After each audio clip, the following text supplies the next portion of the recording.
What's growing on, gardeners? Do you want to grow squash in your garden, but you struggle because of things like squash bugs, vine borers, and other insect pests? Well, if you do, this squash is a garden miracle because it thrives where other squash fail. But here's the crazy thing. Hardly anybody's growing it. Well, after this video, hopefully I can convince you to give this amazing variety of squash a try in your garden. If you're new to the channel, please subscribe, hit the bell for notifications, and check out my Amazon store and Spreadshop links in the video description for everything I use in my garden and awesome custom apparel and gear. This has been the hottest and most humid summer of my entire life. It has been so wet, I'm getting mushrooms sprouting all over my lawn. Look at all of this rain we've gotten over the last few days. I don't know how anything is supposed to survive in these kinds of conditions. When you live in a place with hot, humid summers, growing any type of squash is just brutal. Not just because of all the disease pressure that you have with the heat, humidity, and rainfall, but because of the insects. Here where I live on the southeastern coast of North Carolina, we have absolutely insane pressure from the vine borer and from squash bugs, especially in July and August when heat and humidity is at its peak. In this raised garden bed right here, just a few months ago, I had the most beautiful, huge squash plants that I have ever grown, but that was back in May and June before the heat, humidity, and rainfall really set in. And come the beginning of July, everything had to be ripped out because they were absolutely decimated by vine borers. And when rain, humidity, and insect pressure is a reality, the only way I've been able to have things like summer squash in my garden is to start new plants roughly every 4 to 6 weeks, because I know that my mature crops are going to get killed because they're going to attract those vine borers and squash bugs at their first sign of stress. So I need to replace them with new plants roughly every month. This is called succession planting, and it is a very effective way of growing fast fruiting squashes like zucchini because they will fruit in only about 50 to 55 days after germination. And since they germinate so quickly, only about 3 to 5 days after you sow that seed, from the day you sow that seed, you will be harvesting your squash in only about 2 months' time, maybe even less. So succession planting these fast fruiting zucchini varieties, well, that becomes a viable option for people in difficult climates like mine. But even succession planting does have its limitations. I showed you that first crop of zucchini that was lush and beautiful that I ripped out come early July. Well, this right here is my second crop of zucchini. So here we are in the middle of August, and that plant is completely dead and has to be removed. It was mostly decimated by squash bugs and probably a couple of vine borers. The one over here has fared a little bit better and has lasted a little bit longer, but once again, I just can't keep up with these pests anymore. You're starting to see the damage everywhere. Things are cutting into the stems. The plant is dying back. What few zucchini are on there, well, they're starting to rot. So this plant has to be removed as well. So come the middle of August, my second wave of zucchini is completely dead. I'll have my third wave going in this weekend underneath insect netting to protect them. They will produce for me come middle September. Then I have a fourth wave that I just started from seed indoors underneath grow lights just a couple of days ago. They will go out into my garden in the beginning of September, and they will produce for me all the way throughout October, roughly until frost. These succession planting techniques are the only way I have found to be able to have a consistent and reliable zucchini crop throughout the summers here where I live. But that begs the question, what if your garden isn't large enough that you can plant 3, 4, or 5 different successive plantings of zucchini? Or what if you want to grow a different type of squash that has a longer days to maturity, or that you can store for months and zucchini isn't what you want to grow? And for that, I had to do some research, and here is what I found. What if there was a variety of squash out there that, if you picked it young and green, it ate just like a zucchini, but if you let it get fully mature on the vines, it developed a thick shell, just like a butternut squash, that allowed you to store it in a garage or a basement for months, and it was highly resistant to not just diseases, but the vine borer as well. Well, there is. It is called Zucchino Rampicante. This is the toughest squash I have ever grown in my entire life, and I am so impressed with not just the toughness of the plant itself, but the wonderful flavor of the fruits it produces. And that is what you see right here. This is a Zucchino Rampicante vine. This is the toughest, most hardy squash I have ever grown in my entire life, and the fruits it produces are absolutely massive. Look at this thing. This is gigantic. This is a completely mature Zucchino Rampicante. So as you can see, it has taken on a shell and a quality very similar to that of a butternut squash. And at this point, you could clip this vine, you could store it in a cool, dry garage or a cool, dry basement, and it can store 4 months for you, so you can use it at your leisure. However, if you were to pick these when they were young and green, they would eat just like a zucchini. They would have a very soft skin, and you can chop them up or cut them into wedges or stir fry them, however you like to use zucchini. So depending on the maturity of your vine and how long you let the fruits hang, there is a lot of versatility that you can get with this plant that you can't really get with others. How you grow this vine is going to dramatically influence the shape of the fruits. I have these all trellised along this cattle panel trellis, and when you allow the fruits to hang down with gravity, as you can see, they grow almost perfectly straight. And this is really what you want, I think, because the best eating is in the neck right here.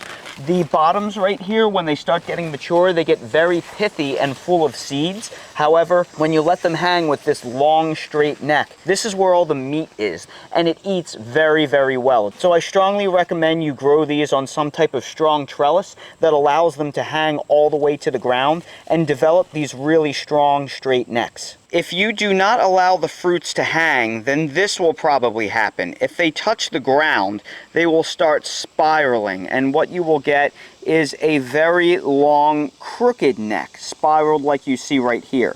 Now, there is nothing wrong with this fruit. It's completely edible, and that neck is still really good eating.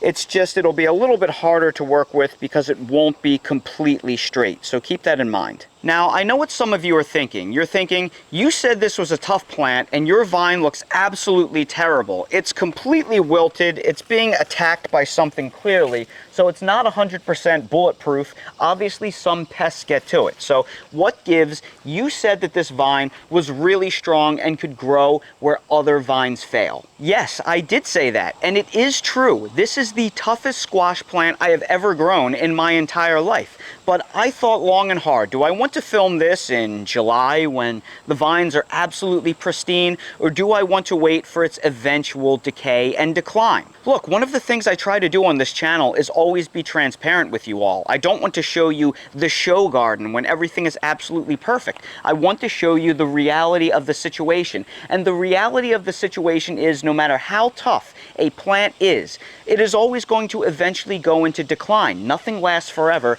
especially fast-fruiting annuals like your cucurbits. Now, here's the amazing thing about this squash. I started these seeds back in March, and I transplanted these out into my garden in early to mid-April, and it's now mid-August. So when you factor in how long it's been since germination, these vines are over 5.5 months old. In this same amount of time, I went through 2 entire crops of zucchini. So this plant actually outlasted 2 plantings of zucchini, and that is what makes it so incredibly impressive. So if you live in the hot, humid, deep south where it's really wet and the pest pressure and humidity and rainfall is extreme, this can actually grow and survive for nearly half a year where there's other plants fail. And if you live in places like New Jersey, Pennsylvania, New York, the Midwest, the Pacific Northwest, California, where the humidity and the pest pressure just isn't there for as long as it is here down in the deep south,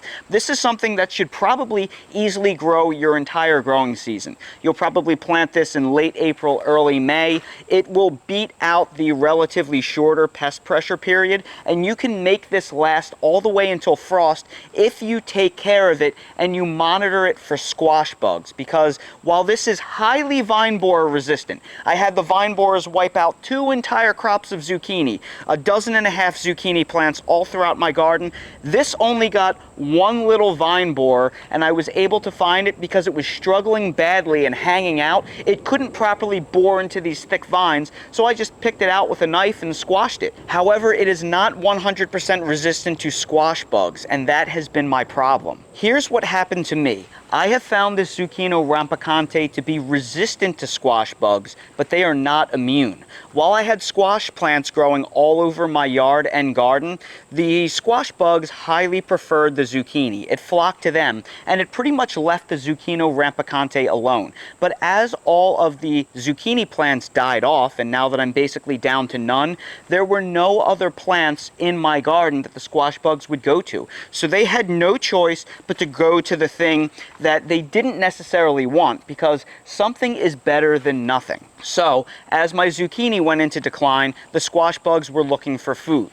I visited some family in New Jersey for a week, the last week of July, and that is when our pest pressure is typically the absolute worst. And while I was away, I had a squash bug infestation on this vine because I wasn't around to take care of it. And unfortunately, this squash bug infestation is what has finally put this vine into decline. This is not due to vine borers. This is due to me not being around, and the squash bugs were able to take over. And now they are everywhere. Clusters there, clusters here. There are more squash bugs. Everywhere you look, they're just all over the place. And the problem is, once they infest your vines and they start weakening your vines, that sends a signal to other squash bugs and other pests in the area that, hey, we have a weak vine here, so let's attack. So that's what's happening. It's a vicious cycle. So once it starts going into decline, you can't really rescue it. These things are just the absolute worst.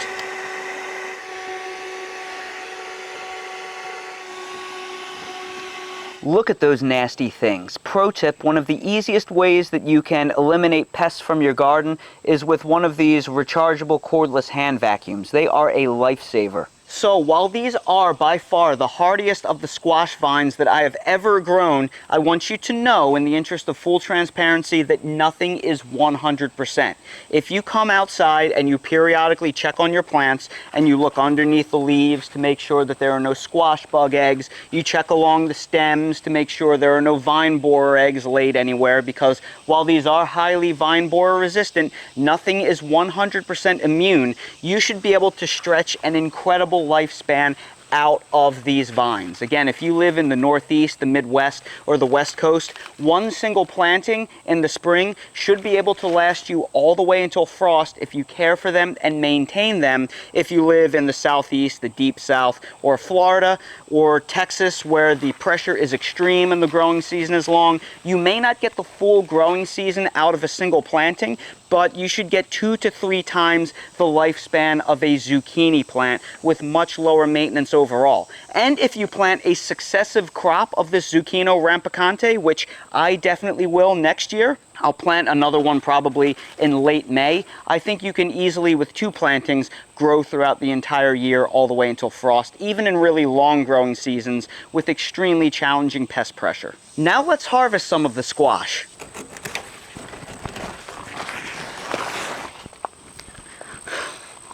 Oh my goodness, look at these things. These are literally nearly as tall as me. All right, maybe that's not all that impressive because I'm not all that tall. But what is impressive is all of these squash came off one single plant. That's all I planted here. One single plant is filling out that cattle panel like this. And remember, I've already harvested a couple of these squash off this vine by now because I actually wanted to cook them up and make sure I liked them before I promoted them to you. Well, you've sold me. I'm definitely growing these in my garden next year, but where do I get seeds for them? Well, I'm glad you asked. I'll place links down in the video description for seeds for your convenience. But most importantly, now that I have all of this squash, how do I store them and how do I eat them? The good news is storing most squash is very easy because you don't really have to do anything to the fruits beforehand. You just need to really stick them in a cool, dry, dark place like a basement, a root cellar, or a garage if it is sufficiently cooled down. Now, here where I live on the southeastern coast of North Carolina, we don't have basements because of the water table, and our garage is still really hot, so I'm just going to stick these in my kitchen pantry and they'll be able to stay there for quite a while. And then eventually, if I haven't eaten them yet and my garage starts to cool down come September and October, I can move them into there where they can stay out of the way. But the one thing I do recommend you do before you store them is wash them off, because it is possible that there could be some residual pest eggs or something that you haven't noticed laid on the fruits. So if you bring them into a basement or a garage or inside your house and there's pest eggs on there, well, they could hatch. So really the only prep that you should do beforehand is wash them off with some warm soapy water. But how do you cook this thing? Well, I'm going to show you how I cooked my last two and it turned out really well. And I'm going to cook this curled up one first because they are a lot harder to store than the straight squash. Those straight squash stack nice and easy. Now, I have found that the best eating by far is in the neck, because once you get to this base, it starts getting really pithy and there are a lot of seeds in the center of the base. And while you can eat the flesh right along the skin, it's not as good eating as the neck, which is almost all meat. So the best way I have found is to cut the segment of the neck that you want, and believe it or not, even with a cut, you can still take this and store this. It will harden up around here and kind of heal over, allowing you to store the remainder of it, and then you can just cut off the next inch and pick up where you left off. And it's easiest to work with this in straight segments. The straighter it is, the easier it is to cut. And keep in mind, I allowed this to get really firm with a hard shell similar to a butternut squash. If you pick this green, you can actually eat the skin. It will be soft like a zucchini. Now, you probably can use a potato peeler if you have a really good one, but I'm just going to take this knife and slice off the skin, and then this will drop into the compost for later. And what you'll be left with are these beautiful straight pieces. If you want, you can cut these into cubes, you can cut them into wedges, you can cut them into fries, you can do it however you want. I'm just going to cut these into thick slices, and I've really enjoyed eating them like this. When you bake them on a baking sheet and you throw some spices on them, they get quite delicious. And when you're done, you'll have a bowl full of wedges or slices just like this. One of the cool things about this Zucchino Rampicante is if you let it ripen fully to the point where the skin gets really hard, it kind of tastes like a cross between a zucchini and a butternut squash. So for that reason, it is very versatile. You can spice it any way you want. You can have it be savory, you can have it be spicy, you can have it be sweet. It takes to all of those flavors. So for that reason, I find it to be much more versatile than zucchini or butternut squash on its own. Now, I'm going to bake this in the oven, and anytime I bake a squash or an eggplant or a potato on a baking sheet, I like to add a little bit of kefir or yogurt, because the milk proteins really help with the browning and you get a much better golden brown color. And I've baked this several different ways, and I find to always add at a bare minimum salt, pepper, and paprika. There's about a half teaspoon of each in here, but scale it up based on how much you're making. And if you want to add anything else, that's up to you. If you want to make it really savory, you can add things like garlic powder, or you can add a mushroom powder for more umami flavor. You could add cinnamon and maple syrup if you want to make it sweet. You can add cayenne if you want to make it spicy. So at the end of this video, I'm actually going to share this with my dog Dale, so for that reason, I'm only going to add a little bit of cinnamon to it. That way I can keep it dog friendly. And then all we need to do is just mix it around. Now we're going to transfer this to a baking sheet. And here I have a cast iron baking sheet that I lined with some parchment paper. I'm going to lightly spray it down with a little bit of avocado oil or some other neutral high temperature cooking oil, or you could use olive oil if you want. Then I'm going to take the slices of squash and I'm going to lay them down on top of the parchment paper, being careful not to overcrowd the pan. Then I'm going to take the tray and put it in an oven preheated to 400 degrees Fahrenheit and bake for about 15 minutes, checking at the 10 to 12 minute mark for adequate browning. After 12 to 15 minutes, I'm going to remove the tray from the oven and flip all of the slices over to brown the other side. I'm going to bake for another 10 to 15 minutes until I get the browning of my liking. Now, keep in mind, when you bake squash like this, it's not going to be particularly crispy, and that's because squash has a relatively low starch content, and it is fairly high in fiber and sugar. So because of that, they are not going to develop a good, strong crisp on them. These are a little crispy. You can hear that, but there's not going to be much crunch. Just a little bit. So if you want these to be truly crispy, you're going to have to bread them in some way to add a higher starch content. But I find these delicious as is. Well, I tried to get Dale involved with the taste test, but he didn't want it. Unfortunately, this did not have parents, and Dale has become very picky since we cook almost all his food for him these days. He does love zucchini, but only when it's cooked in chicken broth and with meat and other things. So I will unfortunately be alone on this taste test. This is an absolutely delicious squash. I would say this is more fibrous than a zucchini. Zucchini isn't very fibrous, it's very soft. This has a texture, at least when it's very mature, that is more like a winter squash, more like a butternut or a kabocha. It also is, I would say, sweeter. It's considerably sweeter, and this is an absolutely delicious squash.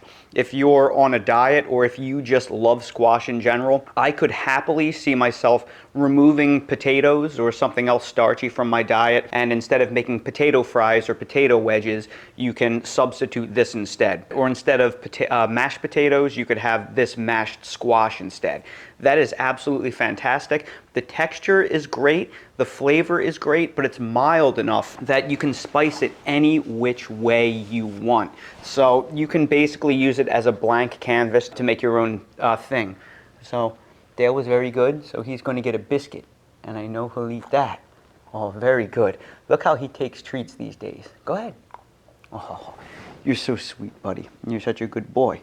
Well, I just gave half of that squash to my wife, and she loved it. In fact, her exact words were, "Wow, this is so good, it's not even fair. I would take these any day over French fries." And surprise, surprise, like most people, she really likes French fries. Well, I would agree with her. I would happily take them any day over French fries, not just from a health perspective, but from a taste perspective as well. We will probably be in the minority in that opinion, but for any kind of squash to compete with French fries one-on-one, that's pretty hard to believe. And I'm telling you right now, this is a fantastic squash to grow in your backyard. And believe it or not, as soon as I turned the camera off, she tried to give Dale a little piece of squash, and Dale happily took it from his mom. And of course, I didn't get it on film, so there we go. Dale trusts mom more than she trusts dad, and as soon as he ate that piece, he begged for another, and he ate that one as well. So this is Dale approved too. So everybody, I sure hope you enjoyed this video, and I made a good case as to why you have to add the squash to your garden. I'm telling you right now, you won't regret it, and it is so much easier to grow than most squashes. If you did enjoy this video, please hit the like button, subscribe to the channel, and ring the notification bell so you're notified when I release more videos like these. Like I said earlier in the video, I will place direct links down in the video description to seeds for this squash if you're interested in trying it. I sure hope you do. For everything I use in my garden in real life, all the products I use are linked down in the video description in my Amazon storefront. So expand the video description, click on the Amazon storefront link, and you'll see everything I use in my yard and garden in real life. And while you're down there, please consider checking out my spread shop for custom merch if you want to support my channel. Thank you all so much for watching, and I hope to see all of you again on the next video.